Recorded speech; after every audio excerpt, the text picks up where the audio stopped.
Bonjour à tous. Alors aujourd'hui, on va découvrir l'utilité d'un CRM et la façon de s'en servir au travers d'un exemple. Odoo nous propose diverses applications complémentaires qui mettent en commun les informations. On y retrouve un calendrier partagé, la gestion des contacts, le CRM qui vous permet de suivre vos échanges clients et plein d'autres applications. Donc tout d'abord, on va se connecter afin d'accéder aux applications installées, c'est-à-dire la partie logicielle de Odoo. Donc on clique sur se connecter. Bon là, je suis sur une instance de démo, connexion.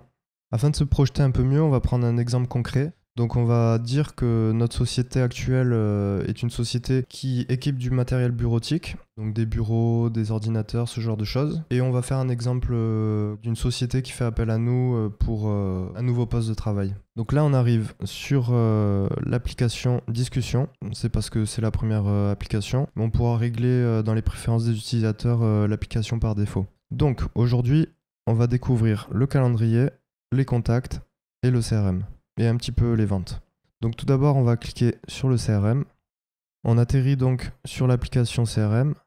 Donc en cliquant sur CRM, vous atterrissez sur le tableau de bord qui vous présente tous vos échanges clients, la prospection, le SAV, etc. Avant toute chose, on va paramétrer nos colonnes qui vont nous permettre de définir un tunnel de vente adapté à votre société. Donc par défaut, Odoo nous propose ces 4 colonnes, mais on va pouvoir cliquer sur la petite molette, éditer l'étape, de façon à renommer nos colonnes. Nouveau, on va dire par exemple nouveau contact. Hop. Qualifié, nous on va plutôt mettre chiffrage.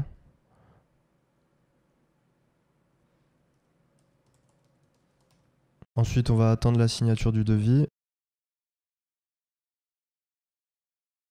Attendre signature.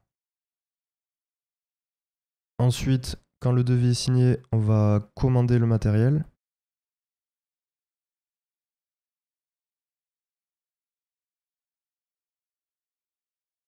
Et une fois qu'on reçoit le matériel, on va installer chez le client. On va pouvoir ajouter une nouvelle colonne en cliquant sur ajouter une colonne. Donc, installation. Et disons, une fois l'installation traitée, qu'on va archiver simplement. On va pouvoir également décider de replier par défaut notre colonne. Donc on va éditer l'étape et on va cliquer sur plier dans le flux. De cette façon, quand on arrivera sur le CRM, Odoo nous propose plusieurs types de vues qui sont accessibles ici en haut à droite. Donc on a par défaut la vue Kanban, qui est en fait un système de cartes qu'on va déplacer pour faire avancer les étapes. On a également la vue liste, qui est plus une vue tableur finalement, où on va pouvoir faire des tris par colonne, on va pouvoir faire des groupes par étape par exemple. Ce type de vue va nous permettre d'afficher beaucoup plus d'informations et va également nous permettre de pouvoir réaliser des exports. Action exporter. On a également une vue calendrier qui va nous afficher nos opportunités par date de création. On a une vue pivot qui va nous permettre d'avoir une sorte de tableau croisé dynamique qui va nous permettre d'analyser un petit peu tous les chiffres avec tous les champs de la base de données. Par exemple, par client, on peut avoir les revenus par date, etc. On peut tout imaginer. On va pouvoir également réaliser des exports de ces données, donc en format Excel. On a une vue graphe. Donc là, de la même façon, on va pouvoir faire des graphes sur de nombreuses données et plusieurs types de graphes. Et on a également la vue activité qui va nous permettre d'avoir une vue d'ensemble de toutes les activités prévues par type d'activité. Ok. Dans chacune des types de vues, on va pouvoir utiliser les filtres et les groupes. Par défaut, on a des filtres prévus par Odoo, mais on peut également aller piocher des filtres personnalisés dans tous les champs de la base de données. Voilà, c'est assez puissant. De la même façon, on a les groupes, avec des champs prévus par Odoo, et également tous les champs de la base de données. On peut grouper par client, par exemple, et on aurait nos opportunités triées par client. On va pouvoir enregistrer nos recherches et les mettre en favoris. De cette façon, mes opportunités par client. De cette façon, je vais pouvoir accéder en un clic à une recherche effectuée précédemment. Mes opportunités par client. Maintenant qu'on a eu une vue d'ensemble du CRM, on va tout de suite créer une opportunité pour suivre les étapes. Donc, comme exemple, on va prendre une société qui a besoin d'un poste de travail complet, c'est-à-dire bureau, chaise, etc. Donc on va réaliser ça. Donc tout d'abord, on crée sur le bouton créer. On va renseigner notre société. Bon, disons agency. Alors, je ne trouve pas agency parce qu'il n'existe pas dans la base, mais on va le créer tout de suite. On va cliquer sur créer et modifier afin d'ouvrir la fiche et pouvoir renseigner nos informations. En cliquant sur créer et modifier, on atterrit sur la fiche de contact où on va pouvoir renseigner toutes nos informations. Odoo fait la distinction entre les particuliers et les sociétés. On va pouvoir de cette façon renseigner plusieurs particuliers sur une société de façon à renseigner par exemple le comptable, la secrétaire, etc. D'une société. Cela fonctionne avec les contacts et adresses enfants. Donc agency, allez, on va renseigner les 2-3 informations. Bon, ville, bon, on va mettre hop.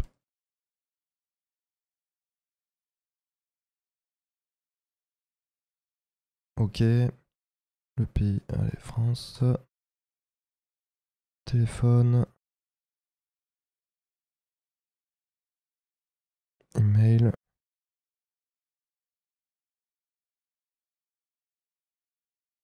Et le site web.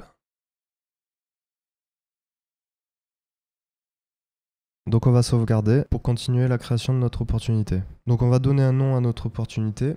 Disons agency. Donc le nom de mon client. Tirer poste de travail bureautique. Donc on voit qu'on retrouve les informations qu'on a renseignées dans notre contact. Ces informations sont liées avec le contact. On peut mettre un revenu espéré. Alors j'ai pas trop en tête. Bon, disons 1000 €. Très bien. On va pouvoir définir une étoile en fonction de l'urgence. De cette façon, les 3 étoiles passeront au-dessus des 2 étoiles, etc. Bon, disons que c'est très urgent. On va cliquer sur éditer pour ouvrir la fiche.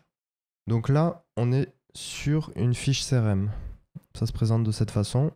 Donc on a ici les informations du contact. On a le vendeur, bon en l'occurrence il a pris mon utilisateur actuel, mais on pourrait définir un commercial dédié. Très bien. De la même façon, on a les équipes commerciales.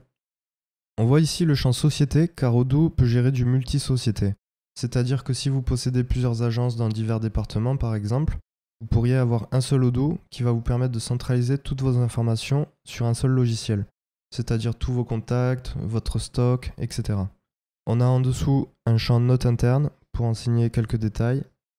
Par exemple, besoin d'un poste bureautique complet.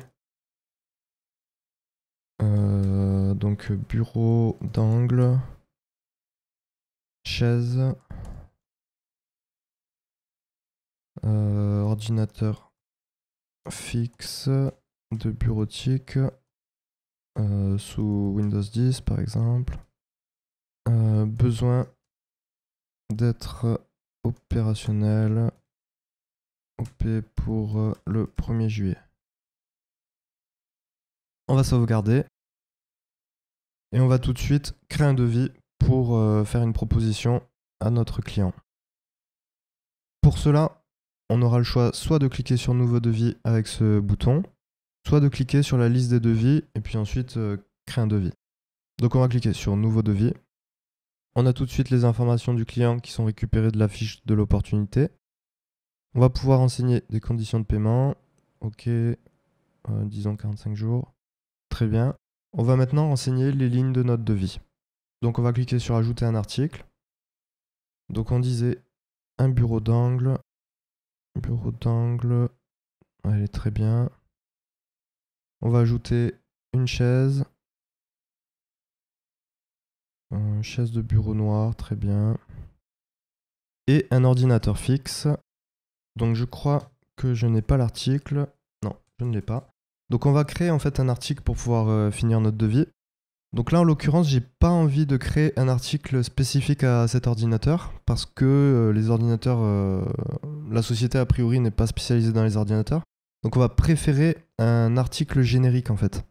Donc je vais créer un article matériel informatique qui va me permettre de proposer plusieurs configurations d'ordinateur sans alourdir ma base de données. Donc je clique sur créer et modifier pour ouvrir la fiche de l'article.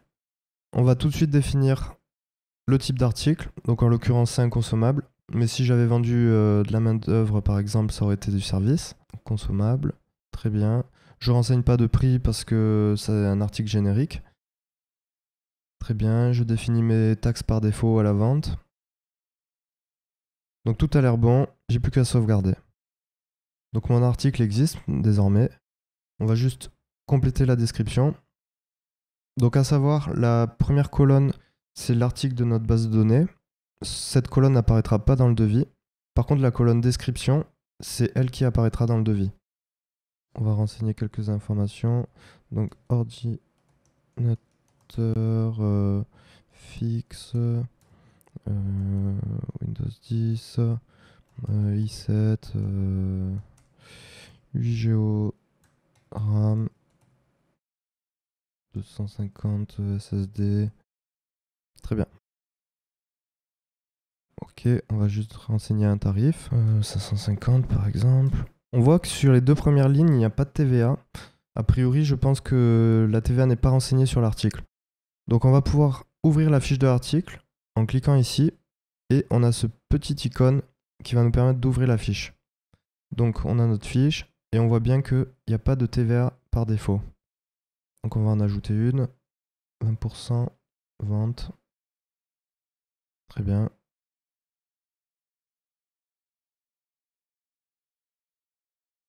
Et je l'ajoute également ici, 20%, vente. Très bien. Donc on a bien renseigné notre TVA sur la fiche de l'article, sauf qu'Odoo ne l'a pas ajouté dans la ligne. Pour cela, en fait, il faut resélectionner l'article. Donc le plus simple, c'est d'enlever un caractère et on clique sur notre article. OK. Donc désormais, tout a l'air OK. On a bien notre TVA qui est calculée, notre total, notre montant hors taxe, etc. Donc on va sauvegarder. Vous allez maintenant pouvoir proposer à vos clients de signer en ligne votre devis ou de le payer en ligne également. Donc pour cela, en fait, on va pouvoir renseigner le comportement qu'on souhaite dans Autre information. Donc par défaut, en fait, on a la signature et le paiement en ligne qui sont cochés. Donc ça, on pourra le paramétrer dans les configurations. Nous, en l'occurrence, on veut seulement la signature en ligne actuellement. Donc on va éditer, on va décocher le paiement en ligne. Très bien, on va sauvegarder. Et maintenant, il ne nous reste plus qu'à envoyer notre devis par email. Donc en cliquant sur le bouton envoyer par email, on a un email par défaut qui va s'ouvrir. Ici, il a récupéré le contact car il contient une adresse email. Autrement, si on n'avait pas défini l'adresse email, il nous aurait ouvert la fiche du contact pour enseigner l'adresse, juste avant cette étape. On a un sujet par défaut.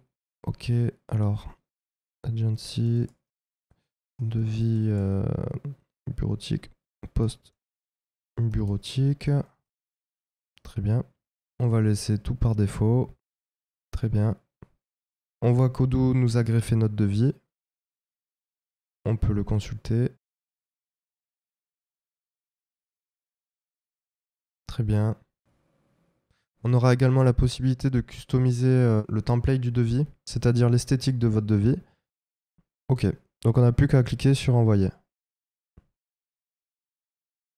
Très bien.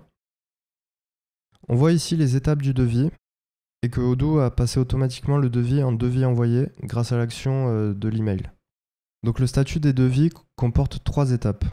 Donc l'étape devis, c'est-à-dire le brouillon en fait. Le devis envoyé lorsqu'on clique sur envoyer par email. Et ensuite le bon de commande, c'est-à-dire quand on a confirmé le devis. Donc comme j'expliquais tout à l'heure, le client va pouvoir le signer en ligne. Dans ce cas-là, on recevra la signature du devis dans le chat avec la signature qui va s'ajouter directement sur votre PDF. Le statut du devis passera automatiquement en bon de commande. Autrement, on va pouvoir confirmer manuellement en cliquant sur confirmer. On voit également qu'on a tout l'historique des actions effectuées. Cela est très intéressant quand vous collaborez à plusieurs personnes. On va pouvoir enregistrer une note interne. Commande passer le... etc. on pourrait greffer des pièces jointes ou envoyer un message directement à votre client. Bonjour, quelles sont vos disponibilités pour l'installation du poste? Alors il n'est pas nécessaire de signer notre email car on va la définir dans notre profil. Donc pour cela, on va cliquer sur notre nom d'utilisateur, mon profil, éditer, et donc on va pouvoir mettre notre signature. Monsieur Demo, ok. Bien cordialement. Regardez. Je retourne en arrière grâce au fil d'Ariane qui se compose selon notre navigation. Donc là, je retourne sur mon devis. Et donc, j'envoie mon email en cliquant sur envoyer. Odoo nous renseigne également sur le statut d'envoi, de bonne réception et de lecture. Donc c'est très pratique, on va pouvoir vérifier que notre client a bien reçu ou lu notre message. Donc je retourne maintenant sur mon opportunité en cliquant sur le fil d'Ariane. Je vois désormais ici l'ordre de 709 € qui correspond à notre devis. Donc on atterrit bien sur notre devis.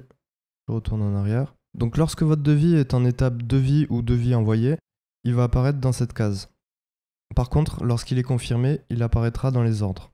Maintenant que notre devis est signé, on va planifier un rendez-vous avec notre client pour l'installation du matériel. Donc pour cela, on va pouvoir cliquer sur Réunion. On atterrira dans l'application calendrier depuis là. Donc disons que notre client nous a donné un rendez-vous le 24 à 10 h. Donc on va le stocker ici. Hop, installation, poste de travail. Très bien. Créer. En créant le rendez-vous, Odoo va envoyer un email au participant. Donc par défaut, il invite le client et l'utilisateur qui a créé le rendez-vous. À savoir, l'application calendrier va pouvoir être synchronisée avec Gmail ou Outlook. Donc maintenant que notre rendez-vous est créé, on va retourner sur notre fiche CRM, toujours depuis le fil d'Ariane. Très bien. On voit qu'il y a une réunion de stocker. On va maintenant modifier l'étape de notre opportunité. Donc actuellement, le devis a été signé. Donc on passe en commande. Cette étape va nous permettre d'attendre la livraison du matériel. Et à partir de là, on va pouvoir passer en étape installation lorsqu'on aura le matériel. Très bien. On va retourner sur le tableau de bord de notre CRM. Donc on a bien notre opportunité qui est ici, en attente d'installation. On va voir maintenant comment retrouver cette opportunité depuis notre contact. Donc pour cela, on va passer par l'application Contact. On a Agency ici. Autrement, on aurait pu taper une recherche. Agency. Et ici, on retrouve tous les documents en relation avec Agency. Donc on a bien un rendez-vous de planifié, une vente qui a été signée et une opportunité dans le CRM. Donc en cliquant dessus, on va bien atterrir sur le document en question. Un rendez-vous qui est ici. Une vente pour retourner sur notre devis. On va voir maintenant comment transformer votre devis en facture. Donc en fait, une fois que votre devis est en statut bon de commande, on a le bouton créer une facture. Pour cela, on va cliquer sur créer une facture. Donc Odoo peut nous proposer de créer une facture d'acompte. Dans ces cas-là, on renseignera un pourcentage ou un montant fixe, ou une facture normale, c'est-à-dire la facture complète. On va cliquer sur créer et afficher la facture. Donc on voit qu'Odoo a récupéré toutes nos informations, les lignes, etc. On n'aura plus qu'à cliquer sur confirmer pour valider notre facture. On pourra ensuite enregistrer le paiement de la facture en cliquant sur enregistrer un paiement. 851,40. Disons qu'il a réglé le 17. On crée le paiement. Et dès lors, notre facture passe en état payé. On retourne sur notre contact Agency. On voit maintenant qu'il y a une facture de 709 €. On peut retrouver la vente, l'opportunité, etc. On arrive maintenant au bout de cette vidéo. J'espère qu'elle aura pu vous éclairer sur l'utilité du CRM. N'hésitez pas à poser vos questions en commentaire. Et à la prochaine!